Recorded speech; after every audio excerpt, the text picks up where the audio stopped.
Misalnya kita tadi udah berapa ya? Ini tadi aku belum membaca tasyahud awal. Nah, itu yang kita lakukan adalah membaca sujud sahwi, melakukan sujud sahwi. Jadi sujud sahwi itu ada dua yang bisa dikerjakan. Yang pertama itu sebelum salam dan sesudah salam. Nah, nanti kita akan praktekkan ke depannya. Nah, kemudian yang kedua itu ada sebab-sebab dilakukannya sujud sahwi. Coba dulu, Leo, apa sebab yang pertama? Meninggalkan salah satu rukun salat seperti lupa rukuk, tidak atas rukuk. Coba dulu, Marcel, apa sebabnya? Lupa atau ragu jumlah rakaat. Nah, jadi itu tadi sebab-sebabnya ketika kita ragu dalam jumlah rakaat, terus kita lupa melakukan rukuk, tidak dan bacaan dalam sholat yang lainnya. Terus ketika kita lupa membaca doa kunut. Nah, jadi itu pernah bilang kan, kalau kita tidak hafal kunut, kita bisa ganti dengan apa? Rabbana atina fid dunya hasanah wa fil akhirati hasanah wa qina adzabannar. Itu kalau kita tidak hafal, tapi jangan gara-gara doa kunut itu bisa diganti dengan itu. Kita kalau hafal doa kunut, harus tetap kita hafal, ya. Jadi harus dihafal doa kunut. Hafal nggak doa kunut? Berapa setuju sama hafal? Dihafal ya. Jadi sholat subuh itu nggak akan pakai kunut. Kemudian lupa melakukan tasyahud awal. Nah, terus kelebihan ataupun kekurangan jumlah dalam rakaat. Nah, jadi selanjutnya ibu udah buat ini bagaimana tata cara melakukan sujud sahwi. Nah, kalau yang pertama itu ada tasyahud akhir. Ini tata cara dilakukan dalam sholat sebelum salam. Nah, jadi kalau misalnya kita sholat zuhur nih, baru ini kita rakaat keempat. Nah, ini tadi sebelum membaca tasyahud awal. Nah, nanti niatkan di akhir, habis tasyahud akhir itu kita membaca sujud sahwi. Nah, yang pertama itu tasyahud akhir. Setelah di ujung sholat itu kan ada tasyahud akhir kan. Nah, itu kita sebenarnya niatkan untuk melakukan sujud sahwi. Tasyahud akhir, kan duduknya tasyahud akhir kayak gini kan. Nah, habis membaca tasyahud akhir, bacanya gimana bacanya? Ada yang bisa baca doa tasyahud akhir? Doanya itu lah, berarti nggak perlu sholat tadi. Nah, misalnya ini gini, udah di akhir tasyahud akhir, fil alamin innaka hamidum majid. Nah, seharusnya kita salam. Kita jangan salam dulu. Kita sujud, membaca itu tadi ya. Ada subhana man la yanamu wa la yasu. Coba ulang dulu Robi. Apa bacaannya?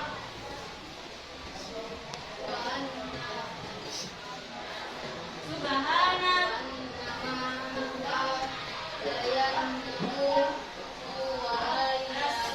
Nah, bacanya sebanyak 3 kali. Sebenarnya ini kayak sujud biasa, cuma beda di bacaan apanya sujudnya. Nah, diganti subhana man la yanamu wa la yasu. Terus bangkit, duduk di antara dua sujud. Bacanya seperti biasa, ya. Kayak salat biasa bacanya. Nah, habis duduk di antara dua sujud, kita itu sujud lagi kayak biasa. Sujud cuma ini sujudnya membaca itu lagi. Subhana man la yanamu wa la yasu. Sebanyak berapa kali? 3 kali. Ya, sebanyak 3 kali. Kemudian kita bangkit. Bangkit gak usah baca apa lagi, langsung salam. Paham? Nah, kalau kita misalnya ingatnya ini, udah siap sholat, udah salam. Nah, kita langsung takbir. Tapi untuk sujud.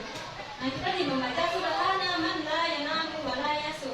Bangkit, untuk duduk dia pada dua sujud, kemudian sujud lagi. Membaca subhana man la yanamu sebanyak 3 kali, kemudian salam. Jadi, sujud sahwi itu bisa dilakukan sebelum salam dan sesudah salam. Coba dulu, ada nggak yang bisa mempraktekkan ulang bagaimana tata cara sujud sahwi? Ya, coba Nada maju ke depan. Iya. Gimana?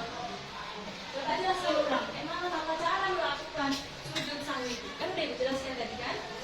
Nanti Ibu tunjuk lagi ya, yang bisa membaca doanya saja. Nah, ini Nanda akan mempraktekkan bagaimana tata cara sujud sahwi. Coba Nanda dulu praktekkan.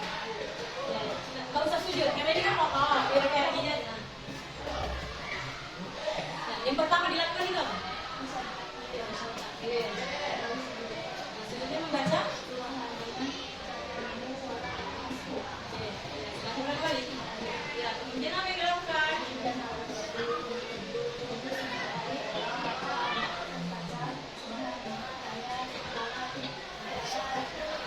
Subhana ya nabu wala Oke, tepuk tangan dulu buat. Oke, jadi ibu mau coba dulu satu-satu membaca Subhana man la yanamu wa la yasur. Karena kalau nggak ibu suruh baca, kalian itu nggak bisa baca lagi, nggak akan kalian hafal. Ya, jadi mulai sekarang itu karena kalian udah membahas di sekolah mengenai sujud sawi, coba dipraktekkan di rumah. Kalau kita lupa bacaan dalam surat itu kita melakukan sujud sawi, dicoba aja dulu perlahan. Ini memang terbiasa. Ya, coba dulu ibu mau firman dulu baca doa sujud sawi. Pelan-pelan aja. Begini yuk. Subhana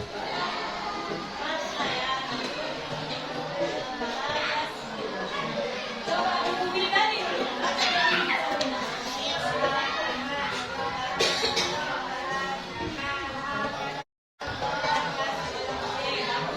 Coba dulu sekarang bisa baca dulu. Yang doa sujud sawi gimana? Subhana man la yanamu wa la yaskur. Udah bisa baca Al-Quran? Masa kalau nanti udah bisa baca Al-Quran? Baca aja di rumah ya, biar hafal. Terus lanjut dulu. Assalamualaikum. Iya, lanjut. Subhana man la yanamu wa la yaskur. Oke. Nah, terus Yasin. Ya, kita bikin mana?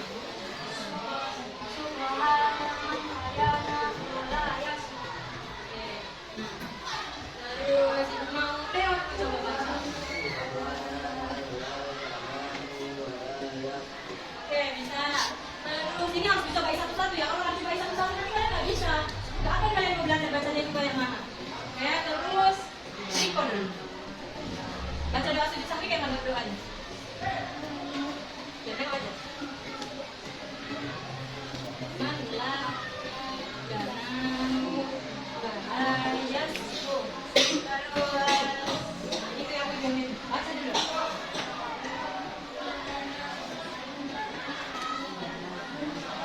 Oke, bisa. Ihsan dulu coba.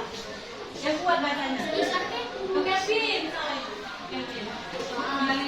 Bilangin Ihsan ya, Pin. Mungkin pernah kalau ribut soalnya kuat.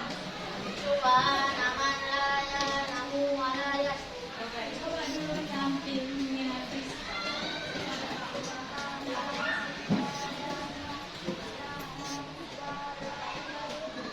Ya, terus sini dulu. Oke, udah sebagian udah bisa. Apa ya? Ibu percaya nih sama perempuan itu bisa. Coba dulu Rasya dulu. Subhana man la yanamu wa la yaskur. Jadi biar ingat lagi, ibu mau siapa? Laki-laki yang bisa mempraktekkan ulang bagaimana tata cara sujud sawi. Ada yang bisa?